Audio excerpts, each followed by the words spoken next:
Welcome to our channel. So మంచి updates ఉన్నాయండి, ఖచ్చితంగా లైక్ చేసి చూడండి.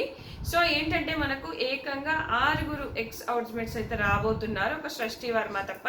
మిగతా ఎవరైతే ఎలిమినేట్ అయ్యారో వాళ్ళందరూ రాబోతున్నారు.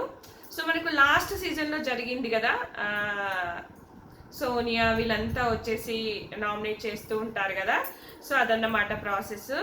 సో మళ్ళీ అలాగే ఈ వేరే వాళ్ళు పాత హౌస్ మేట్స్ కూడా వచ్చి టాస్క్లు కూడా ఆడిపిస్తారు. అంటే ముందు సీజన్లో వాళ్ళు వచ్చి కూడా టాస్క్లు అయితే ఆడిపించడం జరుగుతుంది. ఈ రోజు అయితే అమర్ అండ్ అర్జున్ వచ్చారు. సో ఇందులో నుంచి కూడా ఒక ఇద్దరిని ఖచ్చితంగా రీఎంట్రీ తీసుకునే అవకాశం అయితే ఉంది. సో మనకు ఎవరెవరు రాబోతున్నారు అంటే మనీష్ వస్తాడు, అలాగే భరణి కూడా వస్తాడు, అలాగే మాస్క్ మ్యాన్ వస్తాడు, శ్రీజ వస్తుంది, ప్రియా వస్తుంది.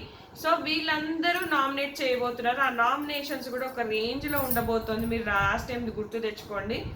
సో భరణి గారు వచ్చేసి ఖచ్చితంగా ఇమ్ముని తనుజన్ చేస్తారా, అలాగే మాస్క్ మ్యాన్ సంజనాని, ఇంకా వీళ్ళని ఖచ్చితంగా అప్పుడైతే ఎవరితో అయితే రైవల్రీస్ ఉన్నాయో వాళ్ళని నామినేట్ చేస్తారా, అలాగే మనకు శ్రీజ వచ్చేసి రీతుని డిమోని నామినేట్ చేస్తుంది. ఎట్లా ఉండబోతోంది అనేది ఒకసారి ఆలోచించుకోండి.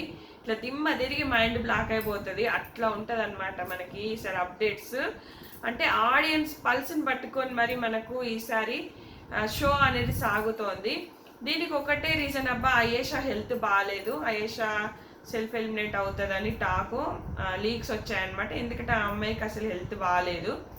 ఇంకా టైఫాయిడ్ అలాంటివి వస్తే వేరే వాళ్ళకి అంటుకుంటుంది, డెంగ్యూ ఏదైనా వచ్చినా కూడా. కాబట్టి ఇంకా మొత్తం ఇంకా వెళ్ళిపోతుంది అనమాట. ఉంటే ప్రాబ్లం అది, లేదంటే ఒక రూమ్లో ఉంచి ట్రీట్మెంట్ చేయొచ్చు, కానీ అది మరి వెళ్ళిపోతా అన్నది ఏమో, కానీ వెళ్ళిపోతుందని టాకు.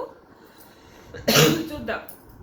సో ముఖ్యంగా మనకు రీఎంట్రీ ఎవరు ఉంటారు అనుకుంటే, ఒకవేళ హౌస్ మేట్స్ ఓట్స్తో తీసుకున్న అంటే హౌస్ మేట్స్ని ఓట్స్ వేయమంటారు ఎవరు కావాలని.